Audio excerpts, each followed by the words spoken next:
How should we live in the world? Are we to live stagnant, isolated lives? Let's understand how Christians live like rivers of flowing water. We'll examine John 7:37-39, and Jesus' instructions on being rivers of living water.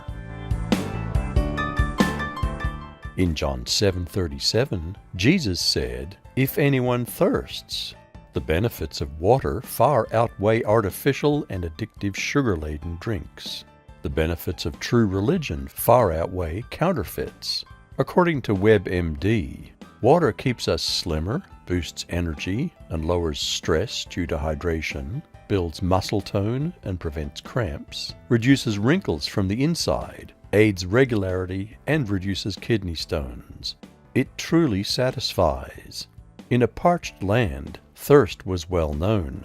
God promised Israel living water, like water for a thirsty land, water without price, a powerful symbol of life.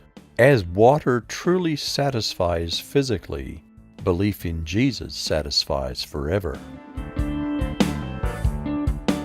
In John 7:37, Jesus stood on the last day of the Festival of Tabernacles and announced, "If anyone thirsts, let him come to me and drink."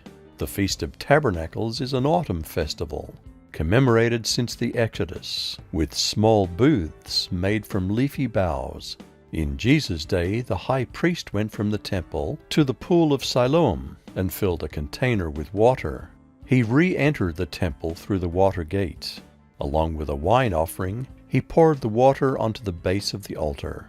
The water symbolized the Holy Spirit, poured out upon people as it flowed down the temple steps into the outer courts.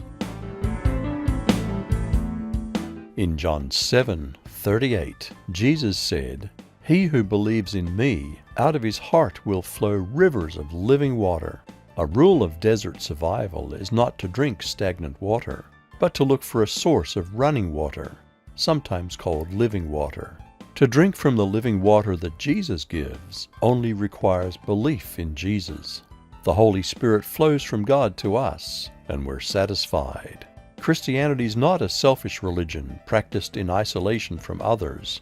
What we have received from God ought not to stay within us, but should flow out of us like living water, rather than staying still and becoming stagnant.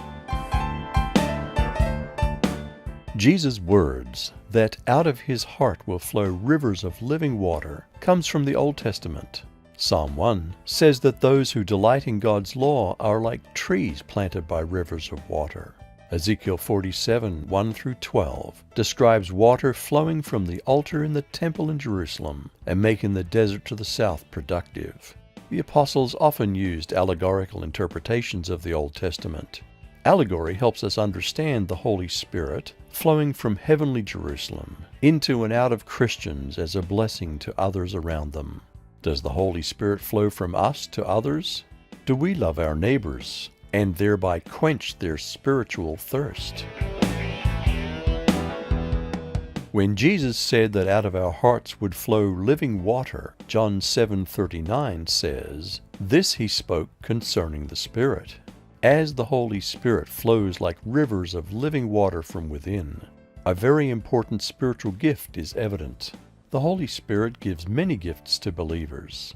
And first, in 1 Corinthians 12, is wisdom. Proverbs 18:4 speaks of the mouth being deep waters, and a very important gift of the Holy Spirit is emphasized. The wellspring of wisdom is a flowing brook. It's in wisdom that the gospel must be preached, and in wisdom that Christians will gently lead their non-Christian neighbors to salvation in the Lord. The Holy Spirit is like rivers of living water, meant to flow into us from heaven and out to the world. We're not to live aloof from the world. We're to live in the world, but not be of the world. Let's live like flowing streams in a spiritual desert, filled with life and bringing life to all around us through the Holy Spirit.